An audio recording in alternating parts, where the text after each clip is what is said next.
Hello, good evening, welcome. This is Hot Edition. We're live from a news hub here at Desawe Kanda, also live on 3FM 927 on Facebook, Twitter, and Instagram. You can also watch us as well all across the world on 3news.com. You can listen to us on Kesmi 107.1 in Tamale and beyond, and also on W93.5 in Wa and beyond as well. This is Hot Edition. Welcome. I am Alfred Ocansey. This evening, Professor Kwabena Frimpong placed on a 2 million cedis bail after he was arrested some 3 weeks ago at the office of the Special Prosecutor over investigations into corruption and corruption-related activities of the Interministerial Committee on Illegal Mining. We'll tell you what we do know shortly and the information that we have gathered over the period. Also, South Dia Member of Parliament Roxy Nelson Dafiamekpo drags the Electoral Commission member Dr. Peter Piahene to the Supreme Court, asking the court to annul his appointment over his qualification and his political exposure as well to the New Patriotic Party. Stay with me this evening because Roxy Nation, the film is going to be joining us here on Hot Edition on 3FM 92.7. Also, the 40-year-old Charles Opoku emerges victorious in the NPP's parliamentary primaries in the Asin North constituency. We're live from the constituency this evening, and we give you details as his name stokes controversy between the opposition NDC and the Electoral Commission. We'll tell you exactly who this Charles Opoku is, who has been elected by the NPP as its representative, in fact, the candidate going into the 27th of June by-election in the Asin North constituency, and the reason why the NDC is raising questions about his eligibility to contest as the NPP's candidate in that constituency. Stay with us. We have details as well in business, sports, and entertainment coming up over the next 60 minutes.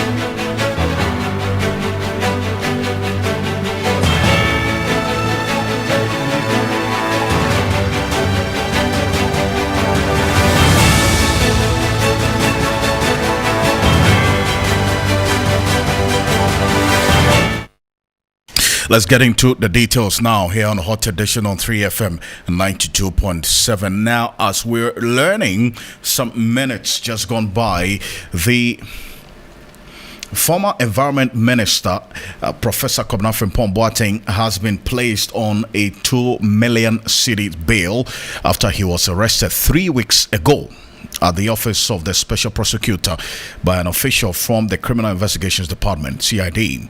Now, the arrest, according to what we've gathered so far, is in relation to an ongoing investigation into corruption and corruption-related activities into the work of the Interministerial Committee on Illegal Mining, of which he, Professor Kwabena Frimpong, was the chairman of, on issues of illegal mining, and then the anti-galamsey task force as well. In fact, the heart surgeon is coming under a lot of pressure indeed as one of the listed persons in the report. Captain Koda has also sued him for defamation in relation to the report that was leaked as well, the 136-page report that captured Captain Koda's name in there, as well as together with a number of other people who are connected to government quite closely.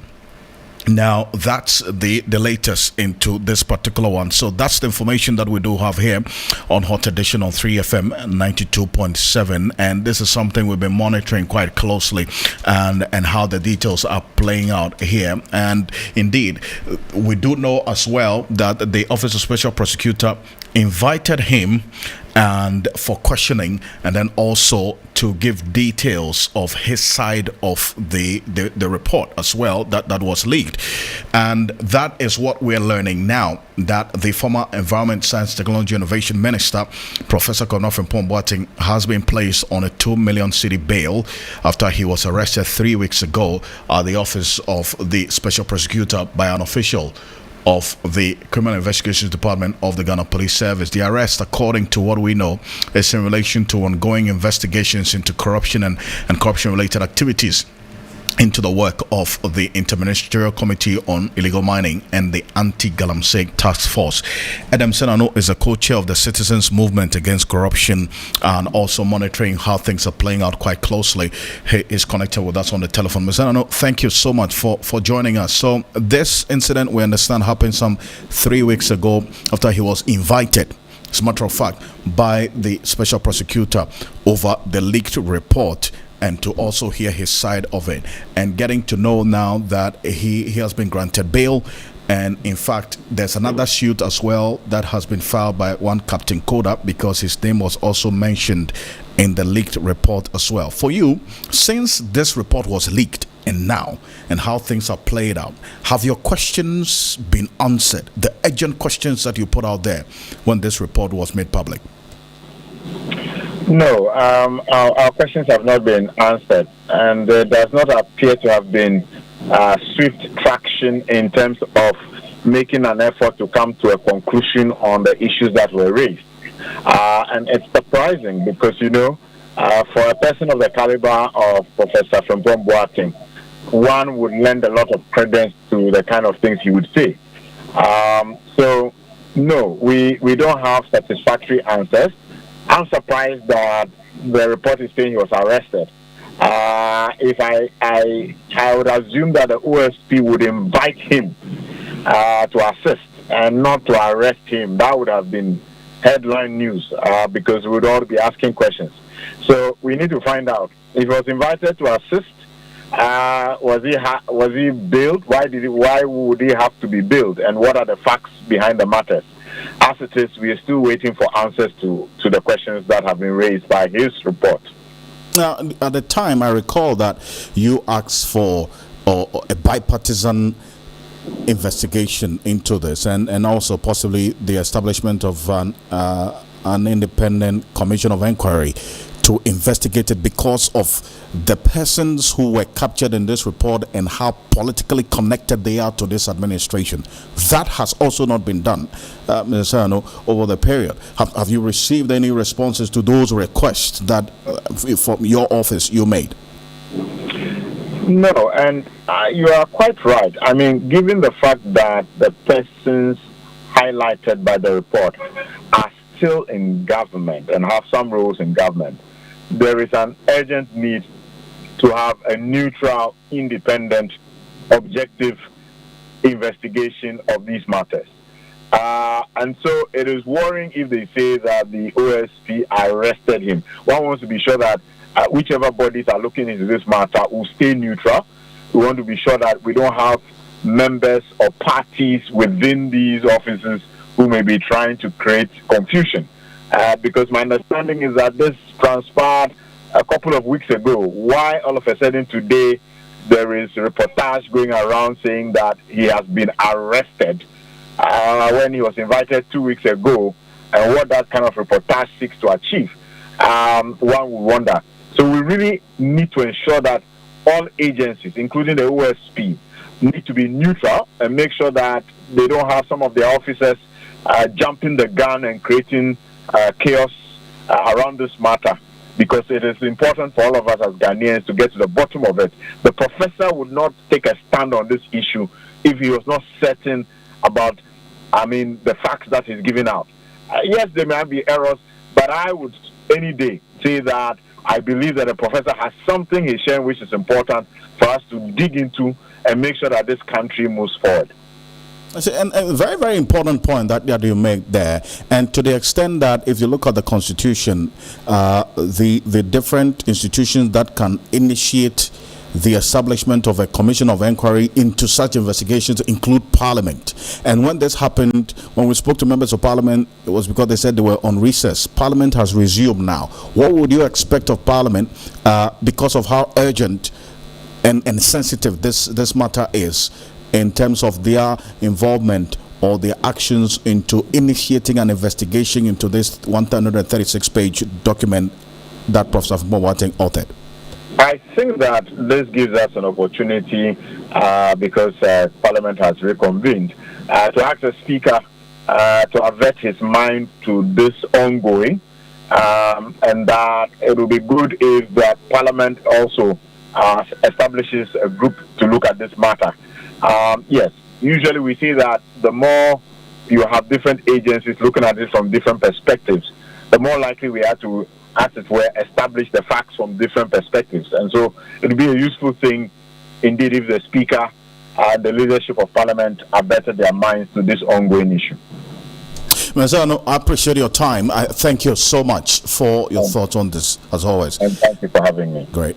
Adam Sano is a co-chair of the Citizens Movement Against Corruption. This institution, together with a number of anti-corruption institutions, made demands that they want the establishment of an independent commission of inquiry into the details of Professor Konafi Mpong-Boateng's report, the 136-page report that captured a number of persons connected to this administration as well, who, according to this report, alleged to have been either associated with companies that were destroying our environment through illegal mining, and some of them as well misusing the permits that were given to them, the exploration permits that were given to them to actually mine. And in fact, there were details of some 43 forest entry permits that were issued by the Forestry Commission during the period when there was a ban on illegal mining, that 2-year period between 2017 and 2019. We got details of those forest entry permits that were issued by the Forestry Commission to a number of institutions and in fact companies that got into forest reserves to go and indeed destroy the forest, and that raised fundamental questions about a commitment to the fight against illegal mining. Now, when I spoke to Professor Konafi Mpong-Boateng exclusively here on across all media journal platforms, he made the point that he is clean and he's prepared to answer any questions concerning the report that was leaked. Take a listen. The likes of Charles Bishu, the chair, that's the secretary to your committee, says that, I mean, you also have questions to answer, that you are not clean yourself. That is his opinion. He can report me to any investigative agency or SHRA or whatever they want to do. I'm clean. You are clean? Yes. You have no questions to answer during your tenure as the chair of the Inter-Ministerial Committee on Illegal Mining? If there are any questions, I'm prepared to answer the questions. Bring it on. Bring the questions on. They will answer. But as I said, I don't want to go into what people say because you can't change some people's opinion, and let them go ahead. And if Ghanaians will believe them, we'll see. The presidency sent journalists to his residence at Chebi to show them, like the garden we are in now. In your report, you said that you received a call from one Eric Enchi about activities of illegal mining close to the president's wall, and then part of his garden was affected as well. When they went there, they didn't, well, the videos they showed us, and including the chief of the area, asking that you should come and show them where the illegal mining was taking place. I think that question should be posed to Eric Enchi. That's what I will say for now on that question. Nothing more. I'm done. Who is Eric Enchi? You know him. I've described him and so on. You know. So see, Mr. Ocansey, I don't want to go and quarrel with Nananom elders in Chebi and so on if they say, see, this thing is 3 to 4 years old, and I'm going to quarrel with anybody if they say it didn't happen. Fine, that's their opinion, but I'm saying that it happened. So I'll not. Ghanaians should decide. And Ghanaians want to know, hear from you. No, I'm done. I've told you already. The person to answer that question is Eric Enchi. And Eric Enchi is alive? Yes, alive. Beyond the report, what, in your view, seeing everything that's happening? I'm not going to mention anything about this illegal mining in the open, in public. If there's a committee, if there's a body, if there's anything that is working towards, you know, anything, and I'm invited, I'll go there and give my opinion and my views. But it doesn't help, in this talk, going over, these things over and over again.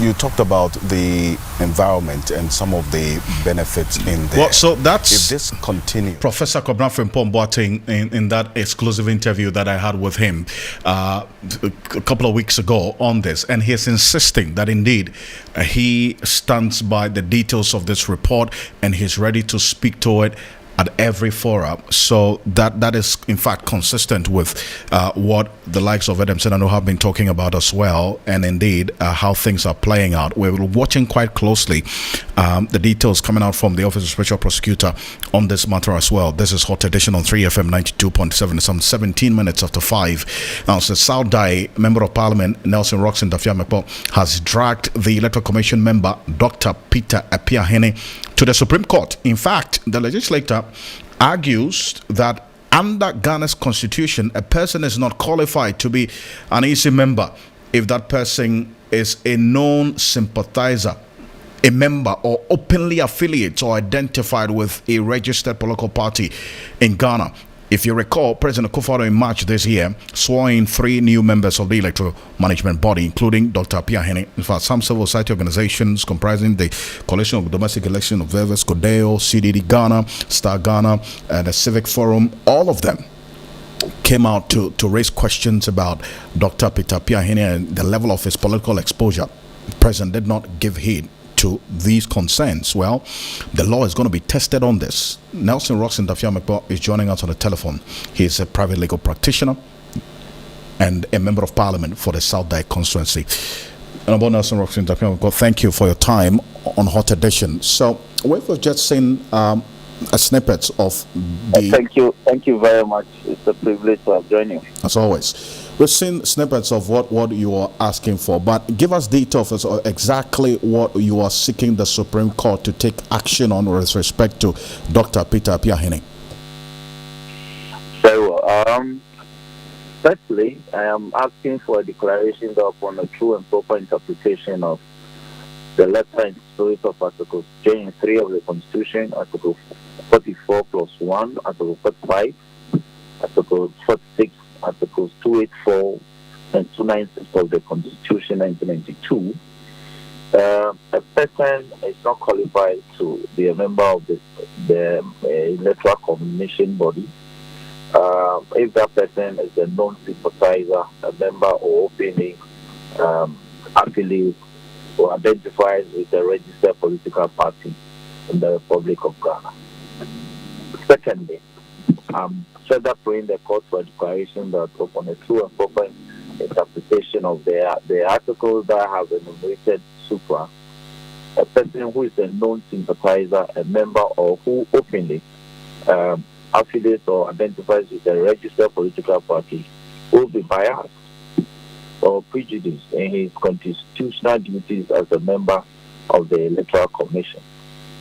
Thirdly, I'm further asking the court by way of a declaratory relief that upon a true and proper interpretation of all the articles that I have mentioned earlier on, that a person must be neutral, impartial, fair-minded, and non-partisan to qualify as a member of the Electoral Commission of the Republic of Ghana.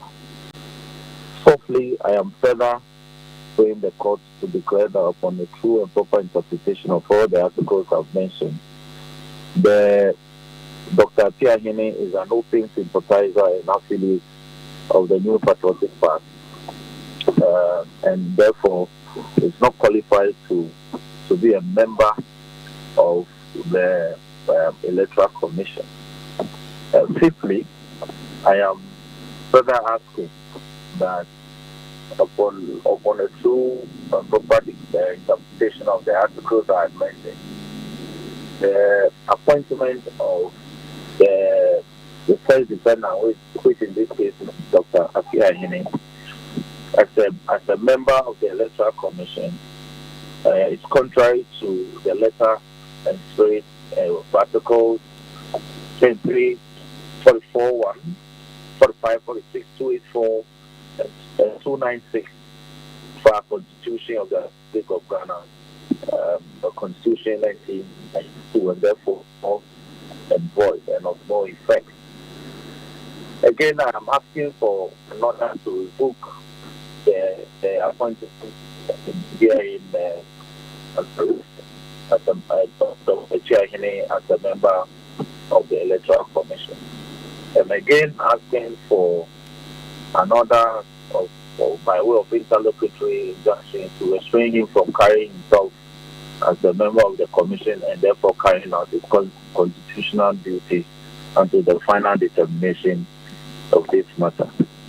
And then I'm also asking for, by way of my consequential order, a perpetual injunction restraining him upon the determination of this matter in my favor. So essentially, these are my reliefs before the court. Quite a lot of them there, and I've had some people even reacting already to the number of reliefs you are seeking. Is it that you are seeking to cover every angle to ensure that there is no escape route for this man, or you are on an what some have described as a fishing expedition because there's really nothing to point him onto? It's shocking that someone who wants to say that I'm on a fishing expedition. This is such a serious matter, and as a practitioner myself, you need to cover every blade of the grass. You need to cover all angles, all perspectives. So we've done a thorough work on this matter. I'm not appearing pro se. That is, I'm not appearing for myself in the matter. I have a lawyer. But being a seasoned practitioner myself, we prepared the processes together, went through, drafted everything together. So I know essentially every page, every paragraph of the matter. But in constitutional litigation, you must be thorough, and so that tomorrow you don't do piecemeal litigation. You don't leave angles, other perspectives untackled. Mind you, this what I'm doing is to have the Supreme Court make a definitive pronouncement on this matter that has been lingering. You recall that Dr. Bosman Asari was appointed similarly, and people complained. I thought that somebody would take this matter up and have an effective pronouncement by the court on the matter. It didn't happen. So it's as though we allowed it to go. Then we are having a second appointment of a person who occupies a similar portfolio prior to his appointment as a commissioner. And I'm of the view that if we don't check this, very soon the entire commission will be populated by persons who have had opportunity to serve in some political capacity of one political party or the other. And that is not the kind of institution the original framers of the Constitution 1992 intended for such an important constitutional institution such as the Electoral Commission. Electoral Commission, which serves fundamentally as the arbiter in electoral matters. And so when essentially political parties are set up under law to participate in public elections and gain political power as a result of doing well or not, then it is important that we seize properly the people who occupy positions of prominence within such a commission as a referee or final arbiter in political matters of an elections in this country. Does all of this surprise you that even after all the concerns were raised about this gentleman, he was eventually sworn in by the president, regardless of what you and a number of other civil society organizations had said and the concerns you had raised about Peter Piahene? You see, the voice of the people is the voice of God. Like I said, when Bosman's appointment came, people raised concerns, and nobody was bold enough to contest that appointment. So it went through, it fell through the cracks. Now, again, when the nomination of Apiahene became news and prior to his being sworn into office, well, some of us thought that the public pressure being part of the president will be a guide for him to review his position on confirming Apiahene and swearing him into office. But it didn't happen.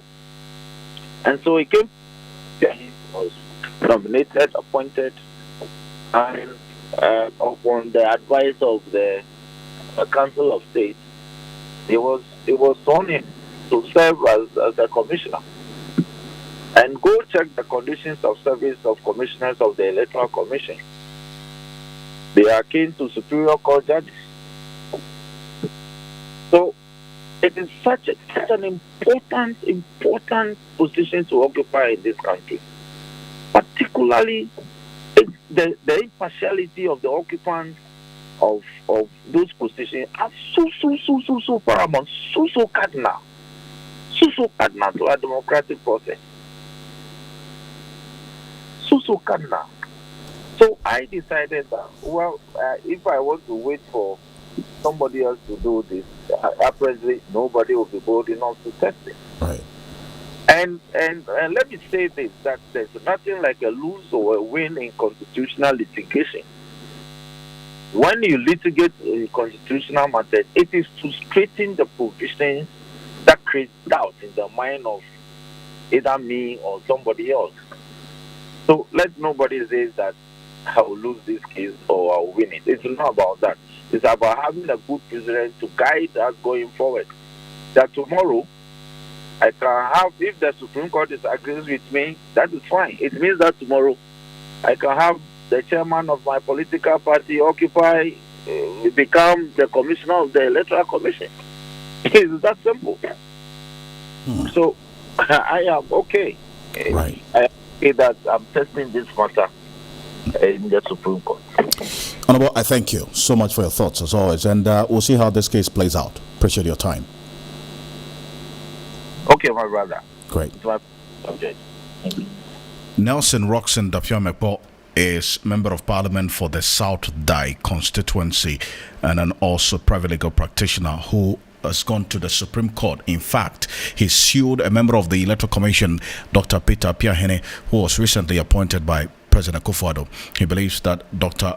Apiahene is a politically exposed person, but a person is not qualified to be an EC member if that person is a known sympathizer, a member of or openly affiliates or identifies with a registered political party in Ghana. He refers copiously to the details of the constitution on this matter. Let's go to Parliament, and we're going to stay there a bit further because Parliament has, by a unanimous decision, approved the president's nominee for Chief Justice, Justice Gertrude Araba Saba Saki Tokono.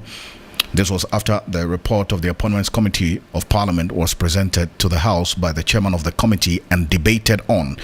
On Monday, the Appointments Committee vetted the president's nominee, but not without controversy.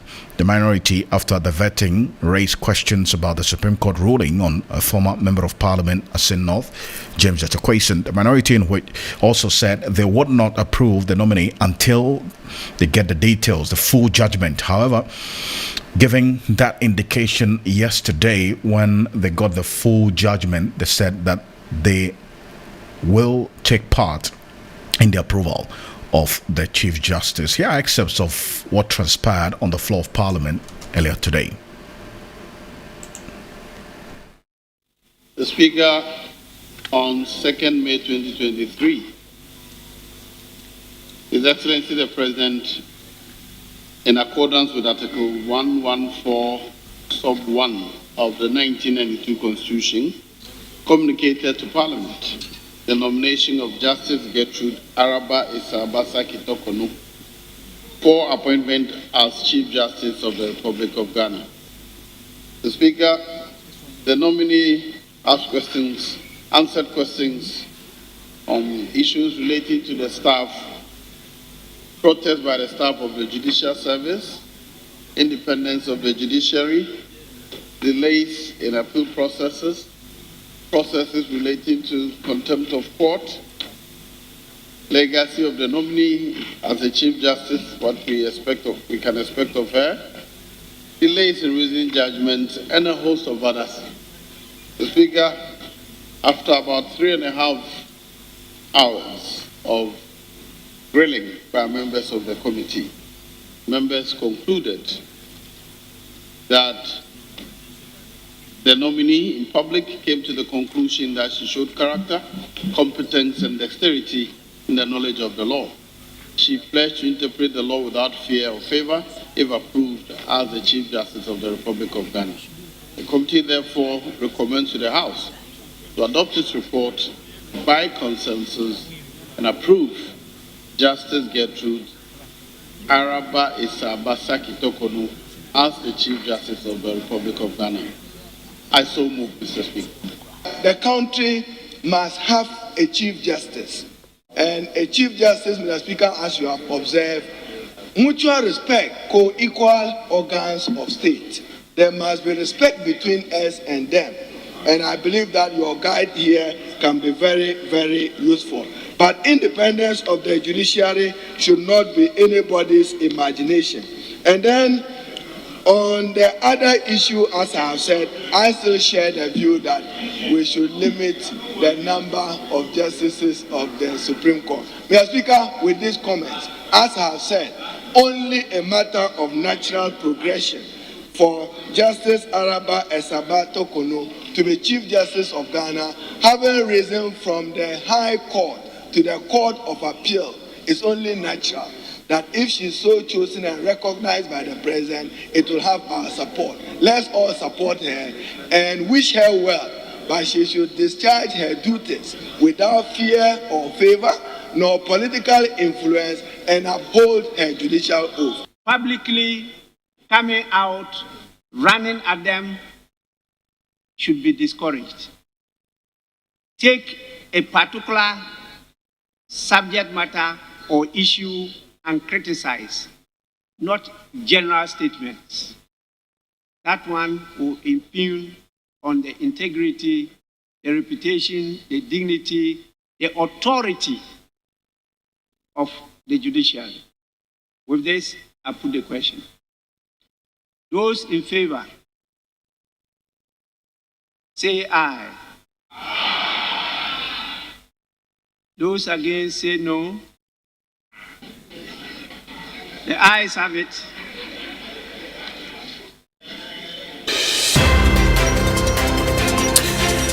So that's what happened in Parliament earlier today. The Chief Justice nominee has been approved by unanimous decision.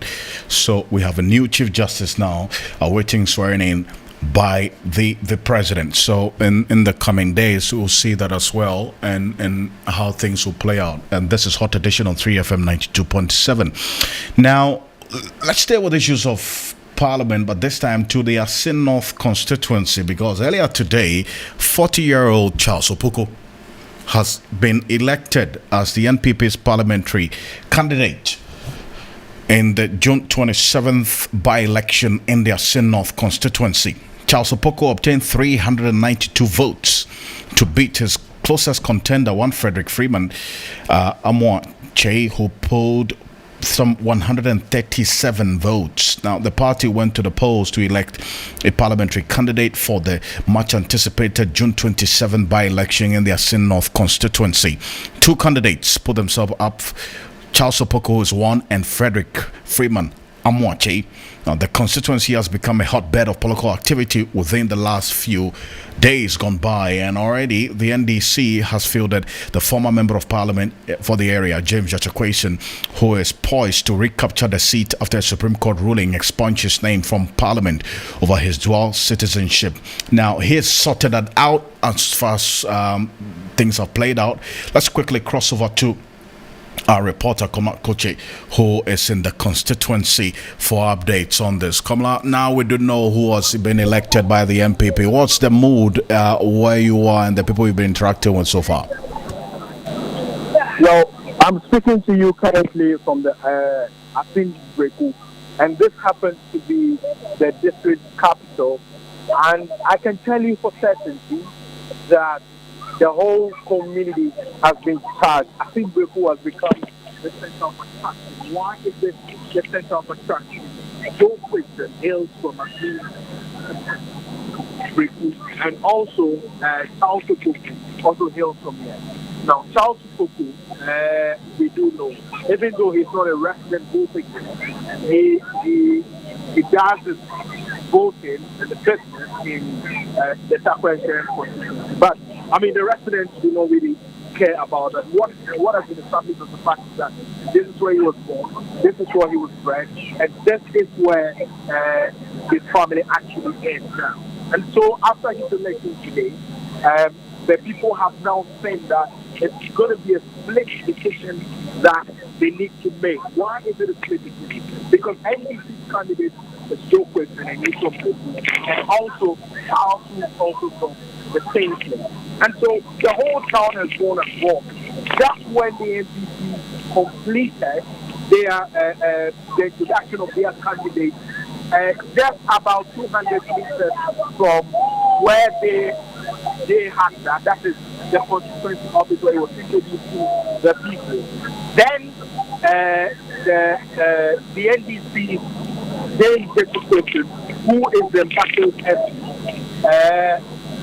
has also been doing his campaign. Now he's been meeting members of the community, people who are the elderly, and then the youth at the community center, which is not far away from them. The whole place has been thronged by a lot of people. And if you're looking at the numbers at this time, I would say just with the eye view, the numbers appear to be a bit split. Split in the sense that Joe Question has had, his numbers, and then Charles has also had his numbers. On the lips of the people, they are torn between making a split decision. But what remains key for them is that they want development in the constituency as it is now. So, breaking where we are now is where the center of attraction is, because of these two individuals hailing from this very place that they are from. We were speaking to some of the constituents. There was one woman who told us that James Question is a distant cousin of his, and also Charles is also the son of her aunt. And so she's actually torn in between the two of them as to what exactly he's going to do with respect to the decision. But what is key is that, yes, the two of them are from the same place. The decision is split now between the NDC and the NDC. How to be able to get the vote from Breku, where both of them hail from, which represents the constituency capital or the district capital, is what the game plan is now. And the NPP has been able to play it well because they knew that James Question in the 2020 election obtained a lot of votes from the Breku area. As it is now, the intention is to split his vote. And yes, of course, that has been done, and that has been done beautifully. I see. And pretty interesting dynamics there that you give, and it gives a sense of the strategy that both are going to employ. But talking to him, the winner himself, what has he been telling you about what worked for him and how he intends to go about things going forward into this by-election? I mean, he barely spoke, Alfred. He barely spoke. But I mean, when I attempted to speak with him early on, somewhere around 3:30, he was hesitant in talking. Of course, I mean, there's some directive from him to be also quite cautious with his interviews, and also because they wanted him to just speak once to the constituents, and that would just be it. And so his address to the constituents, what he intimated was that he appreciates the fact that they have given him resounding victory, and he is assuring them that if it's not going to let them down. Okay, unfortunately, right on. We're losing contact there. We'll try to reconnect. But this is what the elected NPP candidate for the Asin North constituency had to say after he was declared as winner by the Electoral Commission earlier today. 40-year-old Charles Opoko, this is what he had to say.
So that's Charles Opoko there. Recall that ahead of today, the NDC had raised questions about the eligibility of this gentleman, Charles Opoko, to contest as flag. That's the parliamentary candidate of the NPP in the Asin North constituency.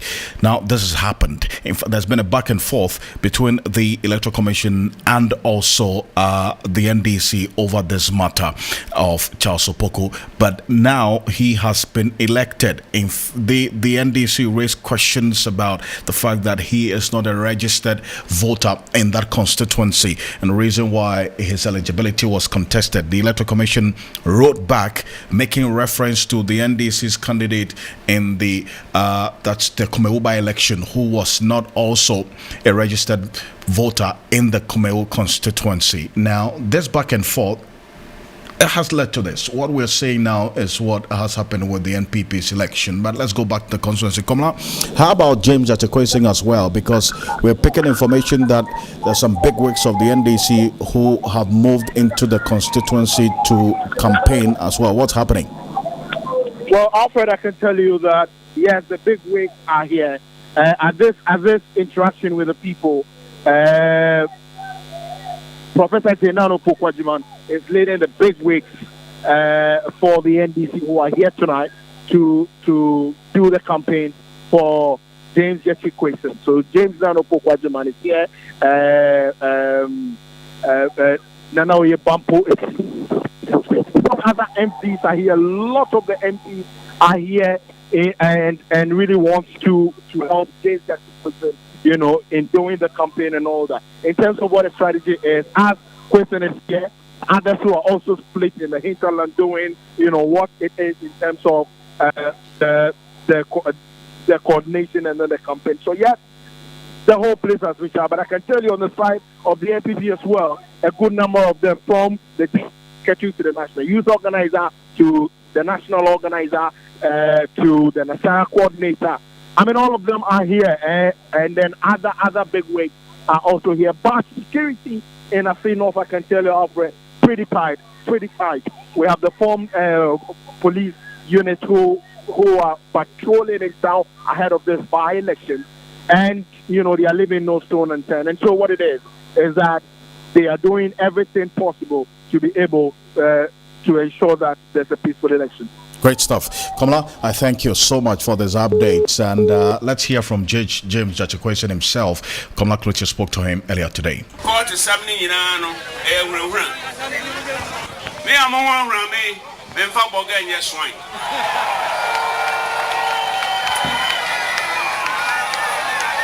What is it? Joe Boy. What was that this time? Monsieur Temps in the power.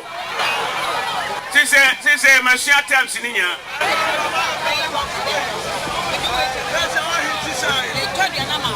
And I think you're better almost said. You're banned in Puntu. I will fight for Asin North with my last breath. The vision here is not a selfish vision, it's about the vision of the whole Asin North community. So that's James Jachakwesen as well in the Asin North constituency. It's been a hotbed of political activity over the last few days gone by. Rightly so. June 27 is just somewhat, 20 days away from today. So you can understand why both the NDC and the MPP have descended there. Now we do know the two who are going head to head in this constituency, Charles Opoku, James Jachakwesen.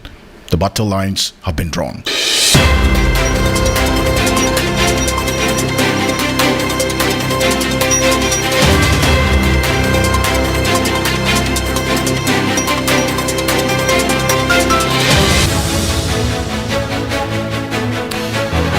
Let's get into the world of business now. Some 30 minutes till they are 6 o'clock here on Hot Edition 3 FM 92.7. Nana Ekuya Mensa Abrampa is here. Is it because you've not seen me like the whole week? That's why you're shouting. Yeah, where have you been? I've been around. I've been in the studio with Mawena looking all dapper in your seat and then. Really? Oh, well, that was on Monday. Yeah. So I've been here since Monday. That's the point I'm trying to make. You should do it. But I'm putting emphasis on the fact that Marina was looking dapper in a tie and a suit and everything, like full. I know regalia. the source of the tie and the suit. I see. Okay, I'm sure you tell me more about that later. It's like he was going to meet the IMF as the people are in town today. I tell you, what's happening with that? Well, so I understand that the staff, they are in town, but the full complement and everything would hit the media circles tomorrow. Right. The press conference being organized by the Finance Ministry. So we'll have more details. But I understand that they are here to track the progress made so far by the country with regards to the program, which we've already received the first tranche of $600 million. So a senior finance lecturer at the University of Ghana Business, that is the University of Cape Coast School, Sairam Kawo, is urging government to ensure fiscal discipline is in order to see more of progress with the International Monetary Fund program. This is the first IMF staff mission visit after Ghana secured a 3-year program with the Bretton Woods institution. The meeting, which is likely to happen on June 8, is expected to ascertain whether or not the country is on track in meeting the conditionalities associated with the funding support. Senior finance lecturer at the University of Cape Coast Business School, Sairam Kawa, says if government adheres strictly to the conditionalities set out by the fund, it will improve the country's economic conditions. Per the program that has been submitted by the government of Ghana to IMF, if we follow those programs, we will be having sustainable economic development in our country. And if we can do it and submit the program to government of Ghana, then there is no need for us to cut corners. Let's do the right thing. In May.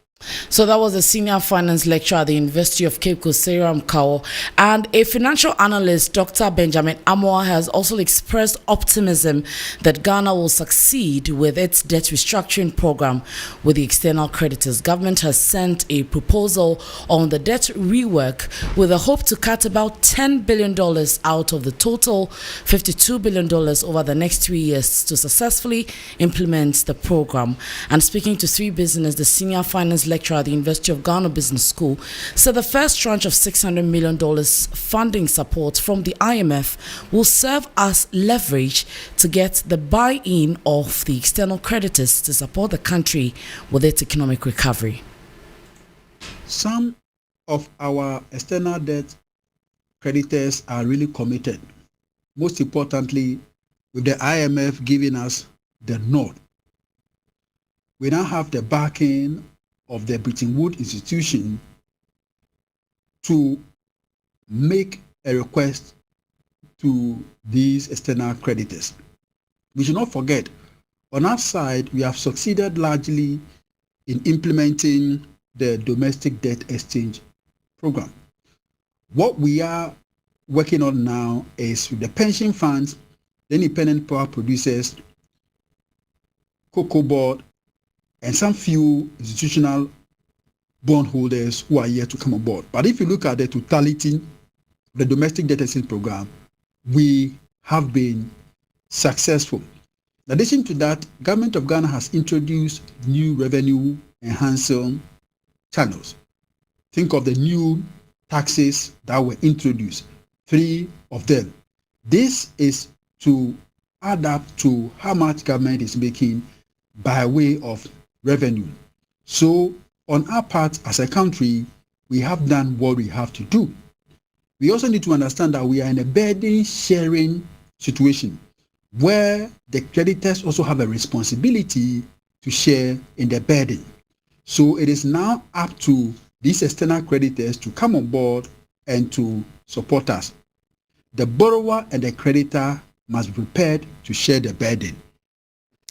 And that was financial analyst Dr. Benjamin Amoah there, ending for the business segment on Hot Edition. When you log on to 3news.com, we have more business news. My name is Nana Ikuya Mensah Abrampa.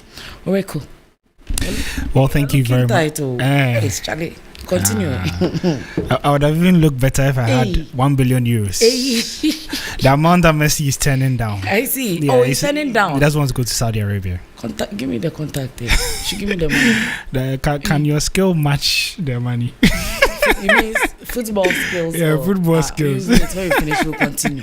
So that's a big story coming in today. Lionel Messi is expected to head to the MLS, where he would join David Beckham's Inter Miami next season, and he's set to receive a massive compensation package that includes a share of Apple's revenue generated by MLS season pass, and also a share of Adidas's profits from his MLS arrival. He's expected to join them next season. It would be a year-on-year contract for the next 3 years, where he can continue renewing for the next 3 years. We'll be giving you more details as and when more do come our way with regard to the future of Lionel Messi. But let's do some more here and focus on the Ghana Premier League, which concludes this weekend, and there's an unlikely event that Hearts of Oak could be relegated from the top flight. That would mean that they have to lose against Berekum Chelsea, and other results have to go against them. However, board member Frank Nelson believes that the club are still beyond relegation despite their woes this season. There has been a lot of shake in our technical department, from Papish to Ninoy, from then we get Matic from Nito. I mean, there's a lot of changes in our technical department, and I can just always guarantee you, a team with shaky situation. The only thing I can assure our supporters and every other one who loves Accra so folk that I know it will never happen. So let's forget about things like relegation. We have grown past that. It's not that it cannot happen in football, but I can say that we have grown past that situation. We live up to tax, but it's a time equally we have to just say to our supporters, we are sorry, because we didn't live up to expectation. We are sorry from all departments, maybe the playing body, the technical department, everybody will be able to say, look, including our supporters, maybe there are things the supporters were supposed to do, they didn't do. So we always say look, we have failed ourselves. Now from football, let's head to tennis before we wrap up, and we talk about the French Open, which is reaching its business end. And today, Alexander Zverev has successfully beaten Thomas Martin Etcheverry, winning by 3-1, 6-4, 3-6, 6-3, 6-4. Now the German says that it's good to be back on the pitch, competing at the highest level again. It was the most difficult year of my life, for sure. I love tennis with all my heart, and I love the competitiveness, and that's been taken away exactly 1 year ago. So I'm so happy to be back on the stage. I'm so happy to have the opportunity to play for final for Roland Garros title again. And I see you guys after tomorrow. I can't be happier. Well, that was Alexander Zverev speaking after his victory. He is in the semi-final of the competition. In terms of the women's division, is also set with the last four. Number one, that's Iga Swiatek, also would be there, and then there's Haydad Maya also in the semi-final. Mukova also would be there and facing Sabalenka, who is seeded number 2. In terms of the men's division, this evening there's one last game in the quarterfinal to go. That's Casper Ruud versus Holger Rune, and so those games that you can look forward to. We're bringing you more updates on the French Open much later on TV3 when News 360 comes your way. My name is Uriku Ampofo, and up next is Entertainment with Akofa. Thank you very much, Uriku. Now coming up on Entertainment here on Hot Edition, the Vice Chancellor of the University of Health and Allied Sciences, Professor Lydia Aziato, emerged the Legendary Woman of the Year at the 2023 Ghana Women Awards. Now the prestigious annual award scheme held over the weekend honored over 20 other distinguished female personalities who are making great impact in society and using their experiences to inspire and help elevate the younger generation. Host of Onia Showtime, Nana Brown, was named the Outstanding Female Media Personality, with gospel songstress Kiesie Esther emerging the Outstanding Female Entertainer. I'd like to say a big thank you to Almighty God, and also say everything that you are doing, keep on doing it. You may not know who is watching. Thank you, my team, for this. Asante Mampong Hema, Nana Ejakoma Difie II was adjudged the Outstanding Queen Mother of the Year, with the CEO of Nguvu Mining Limited, Angela List, receiving a citation for the excellence in mining. She dedicated her award to all men who are not intimidated by successful women but encouraged them to keep moving. The Outstanding Female Architect went to Honorable Gisela Tete Agbotui, CEO of Zella Architect and the Member of Parliament for Ewutu Senya West. So these schemes are good to encourage us to do even more and do even better, and to encourage those who haven't reached where we've gotten to yet to also, put in a bit more effort and get there. Winner of the Outstanding Female Midwife, Aisha Bauer, a midwife at Mainshia Hospital, dedicated her award to mothers and babies lost in the quest to save lives. Other award recipients, including distinguished female security couples, seized the opportunity to encourage women to work hard, focus on their goals, and continue to blaze the trail for the next generation of strong women.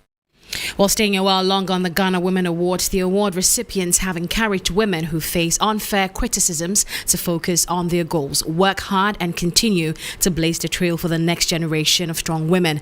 The award scheme celebrated Ghanaian women who are making great impact in society.